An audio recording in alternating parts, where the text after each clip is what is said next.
Glory, it takes time. 1 second, 90 minutes. It's over! Special. You feel connected, alive, invincible. And the deserving champions are Arsenal. Arsenal are Premier League champions! You did it. Champions go on when others stop. This is your time. 10 weeks from today, somebody somewhere will lift the Premier League trophy, and it just might be Arsenal. Saka's corner.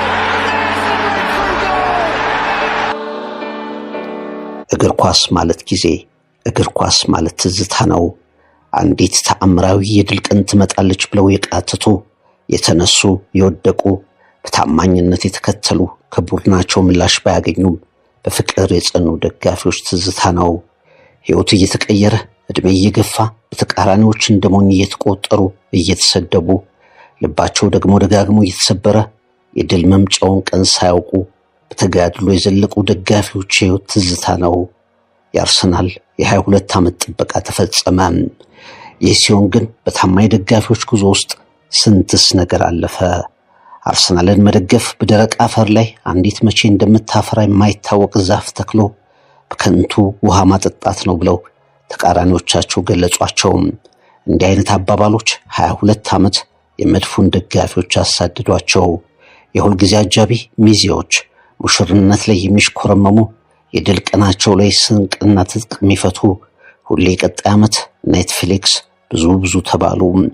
አንገት እየደፉ በታማኝነት የዘለቁ የጠበቁ ደጋፊዎች ቀን ነው። አንዳንዶች አርሰናልን አብረው የደገፉ ውዶቻቸውን በሞት ተነጥቀዋል። አንዳንዶች አርሰናልን ያወቁበትን ሀገር ለቀዋል። መለያውን ለልጆቻቸው አውርሰው የተሰናበቱ ወላጆች ቁጥር ቀላል አይደለም። ታዳጊ ሆነው ወደውት ወልደውና ከብደው ሻምፒዮንነቱን የመሰከሩ አሉ። ነሐሴ በመጣ ቁጥር እንደ አማኝ ባንድ ልብ ዘንድሮ የኛ ነው ይሉና በግንቦት ወር ተስፋቸው ተኖባቸው እንደገና ተስፋ ለማድረግ የሚሰባሰቡ የመድፉ ደጋፊዎች ትዝታ ነው። ከቫይታሊቲ ስታዲየም አርሰናልን ሻምፒዮን ያደርገው ፊሽካ ሲነፋ ስንት አይነት ምስል፣ ስንት አይነት ትዝታ፣ ስንት አይነት ውጣ ውረድ ተገለጠ። ይህንን ታሪካዊ ቀን ለማስቀመጥ ማስታወሻዬን ገለጥኩት። እጆቼ የመንቀጥቀጥ ነገር አሳዩ። ምጽፈውን ስለማላውቀው አልነበረም። በጋዜጠኝነት ሕይወቴ መጻፍ የምፈልጋቸው ቃላት የሚጻፉበት ቀን ስለደረሰ ግን ነው። ደጀን ደብረ ማርቆስ አዲስ አበባ ዩኒቨርሲቲ የኢትዮጵያ ቴሌቪዥን የጋዜጠኝነት ጅማሮ አርሰን ቬንገር